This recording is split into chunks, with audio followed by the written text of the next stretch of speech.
नमस्कार, मैं हूं रविंद्र जैन और आप देखना शुरू कर चुके हैं सबकी खबर। आज एक सवाल पूछने आया हूं कि क्या मध्य प्रदेश के मुख्यमंत्री डॉक्टर मोहन यादव और मध्य प्रदेश में भारतीय जनता पार्टी की सरकार, भारतीय जनता पार्टी के एक बड़े नेता जो इस समय एक राज्य में राज्यपाल हैं, उनके परिवार के खिलाफ एफआईआर कर पाएंगे?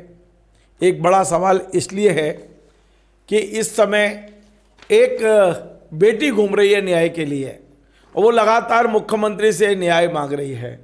और ये बेटी मध्य प्रदेश की है, लेकिन भारतीय जनता पार्टी के बड़े नेता थावरचंद गहलोत की जो उनके पोते हैं, उनकी ये पत्नी हैं। और इसका आरोप है कि थावरचंद गहलोत का पोता नशा करता है, तमाम नशे करता है, शराब पीता है, मारपीट करता है, दहेज की मांग करता है और दूसरी महिलाओं से संबंध भी बना के रखता है। ये इतने गंभीर आरोप लगाए हैं। अब मैं आपको पूरी खबर विस्तार से बताता हूं, लेकिन एक सवाल फिर पूछ रहा हूं कि क्या मध्य प्रदेश की सरकार इस बेटी को न्याय दिलाएगी? क्या मध्य प्रदेश की सरकार थावरचंद गहलोत और उनके परिवार के खिलाफ एफआईआर करेगी? क्योंकि जो शिकायत दी गई है उसमें बताया गया है कि थावरचंद गहलोत की पत्नी का भी नाम प्रताड़ित करने वालों में लिखवाया गया है। अब सही है गलत है मुझे नहीं पता है, लेकिन जो खबर सामने आई है मैं बता रहा हूँ आपको।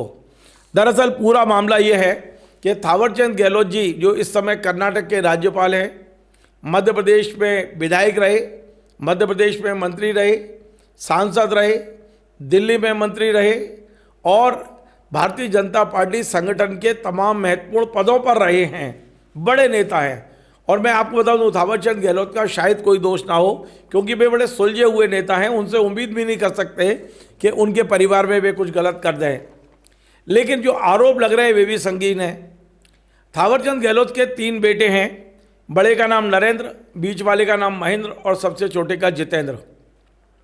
जो जितेंद्र गहलोत हैं वो आलोट से विधायक रह चुके हैं बीजेपी के, और इनके एक बेटे हैं देवेंद्र गहलोत। देवेंद्र गहलोत की शादी 29 अप्रैल 2018 को रतलाम में सामूहिक विवाह में हुई थी। और इस शादी के कुछ दिनों बाद, जैसा कि देवेंद्र गहलोत की पत्नी दिव्या गहलोत ने आरोप लगाए हैं कि कुछ दिनों बाद ही उन्हें प्रताड़ित किया गया, मारपीट की गई, उन्हें मारने के उद्देश्य से छत से धक्का दे दिया गया। वो बॉम्बे हॉस्पिटल में एडमिट रही, सर्जरी हुई उनकी। बहुत सारे गंभीर आरोप उन्हें लगाए हैं और उन्होंने कहा है कि मुझे दहेज के लिए प्रताड़ित किया जा रहा है, 50 लाख रुपए की मांग की जा रही है। उनका कहना है कि उनकी बेटी से नहीं मिलने दिया जा रहा है, बेटी को छीन लिया है ससुराल वालों ने, मोबाइल छीन लिए हैं, तमाम सारे आरोप लगाए हैं उन्होंने।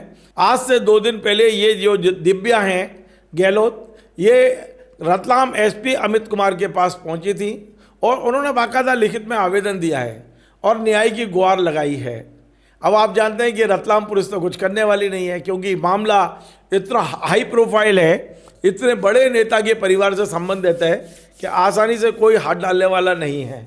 और यही किया रतलाम पुलिस ने। रतलाम पुलिस चाहती तो 0 पे एफआईआर दर्ज करके प्रकरण उज्जैन भेज सकती थी, और जैसा कि होता है, लेकिन उन्होंने इस शिकायत को ही सीधा उज्जैन भेज दिया कि आप जानो, आपका काम जाने। अब उज्जैन पुलिस के पाले में गेंद आ गई है। रतलाम पुलिस का कहना है कि हमने तो शिकायत भेज दी है। अब मैं आगे बढ़ने से पहले आपको 2 मिनट का एक वीडियो सुनवाता हूँ। ये वीडियो है दिव्या गहलोत का, वो आरोप क्या लगा रही है, सुन लीजिए। 2018 में ताल सम्मेलन में मेरी शादी हुई थी मुख्यमंत्री योजना में देवेंद्र गहलोत से।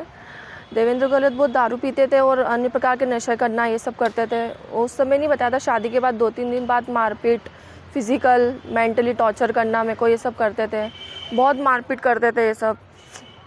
फिर भी मैंने विरोध नहीं करा इस चीज़ का, अगेंस्ट नहीं गई कि घर बच जाएगा, घर बच जाएगा, नया नया था। फिर 3-4 बार वापस मैं अपने घर आ जाती थी, फिर समझा बुझा के मेरे को वापस ले जाते थे। मैं ससुराल से भी आते थे, रिलेटिव्स की नहीं होगा ऐसा। दहेज की मांग करना बार बार, 50 लाख रुपए तेरे घर से लेकर आ, ये सब करना। फिर अभी 26 जनवरी को मेरे को मारने की नीयत से छत से नीचे फेंक दिया। तो मेरा शोल्डर, स्पाइन और हिप रिप्लेसमेंट तीनों की सर्जरी हुई और हॉस्पिटल भी नहीं ले जा रहे थे मुझे। बहुत शाम को दूसरे दिन 4 बजे हॉस्पिटल ले गए इंदौर। फिर 7 बजे मेरा सब चालू हुआ, सर्जरी वर्जरी। और उसके बाद अभी 28 तारीख को मैं मेरी गुड़िया से मिलने गई थी, नुन्नू से, उससे भी नहीं मुझे मिलने नहीं दे रहे हैं।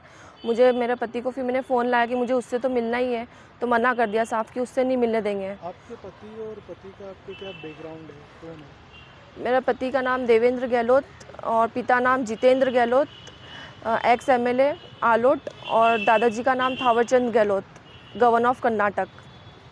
कुछ शिकायत करी आपने इससे पहले? इससे पहले मैं घर बसाना चाहती तो कोई मैंने शिकायत करी भी नहीं, इतना बड़ा इंसिडेंट होने के बाद भी। अभी अभी किसको शिकायत की आपने? अभी एसपी सर को। रतलाम। हाँ, एमएलसी वगैरह क्यों नहीं करे? कुछ आपके भी साथ नहीं। कोई घटनाक्रम हुई? उनने दवा भी ऐसा बनाया था, वो पॉलिटिक्स बैकग्राउंड इतना स्ट्रॉन्ग है तो फिर कोई कार्रवाई भी नहीं करी, डायरेक्ट इलाज कर दिया था। और उनने दवा बना दिया था कि बोलने की ज़रूरत नहीं है, ऐसी घटना बताना है कि बाथरूम में गिर गई थी, ये सब बताने की कोई ज़रूरत नहीं है। तो आपने देख लिया, ये आरोप लगा रहे हैं। अब रतलाम पुलिस के जो एडिशनल एसपी है वहाँ पर उनने कहा है कि भाई शिकायत आई थी एसपी साहब के पास, हमने उज्जैन भेज दी। यार ये भी सुन लीजिए। मैंने शिकायत की है किस एसपी साहब को, जिसमें उसने पति और ससुर उसके ऊपर देवर के ऊपर आरोप लगाया दहेज प्रताड़ना का। क्या मामला है? जन सुनवाई में जो है पुलिस अधीक्षक महोदय के समक्ष जो आवेदन पत्र आया था, जिस तारतम्य में उक्त जांच चूँकि उज्जैन से संबंधित थी तो जांच उज्जैन भेज दी गई है जांच हेतु। महिला का हक रतलाम निवासी है उज्जैन निवासी? जैसे मैंने बताया कि प्रकरण की जांच उज्जैन हेतु भेजी गई है, अब निष्कर्ष वहीं से बताया जाएगा। तो आपने देखा, फिलहाल जो दिव्या गहलोत है, आप कहिए ये मध्य प्रदेश की बेटी है और न्याय के लिए भटक रही है। अब देखते हैं कि क्या बाकी इसको न्याय मिल पाएगा। बहुत लोगों की नज़र इस खबर पर इसलिए है कि ये मामला हाई प्रोफाइल हो गया, और मुझे लगता है कि थावरचंद जैसे एक सुलझे हुए नेता को तत्काल पहल करना चाहिए। उन्हें अपनी पौत्र वधू को बुलाना चाहिए, बात करना चाहिए, क्या गलतफहमियां हैं। यदि उनके पोते की गलती है तो उसे डांट फटकार करें, और यदि बहू की गलती है तो बहू को समझाइश दें, समाज के लोगों को बिठाएं। क्योंकि जिस तरह से ये पूरा मामला अब सड़क पर आ गया है, और यदि ये लड़की कोर्ट जाती है तो निश्चित तौर पे एफआईआर दर्ज होगी। क्योंकि सरकार से मुझे उम्मीद बहुत कम है। मध्य प्रदेश में भारतीय जनता पार्टी की सरकार में दो नियम हैं।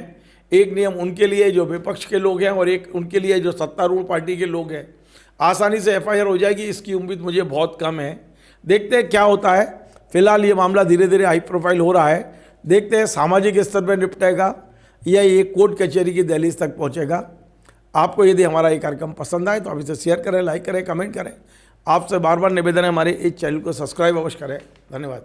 Join the next be the best, Bundelkhand का सबसे विशाल और आधुनिक विश्वविद्यालय ज्ञानवीर यूनिवर्सिटी। ये सिर्फ एक यूनिवर्सिटी नहीं, ये है आपके सपनों का लॉन्च पैड। यहाँ मिले आपको smart classrooms, modern campus, updated labs और एक्सपीरियंस्ड फैकल्टी। हर स्टूडेंट को मिलता है कॉन्फिडेंस, ग्रोथ और एक ब्राइट करियर का प्रॉमिस। नए सेशन के लिए एडमिशन ओपन है, तो इंतजार कैसा? आज ही कांटेक्ट कीजिए।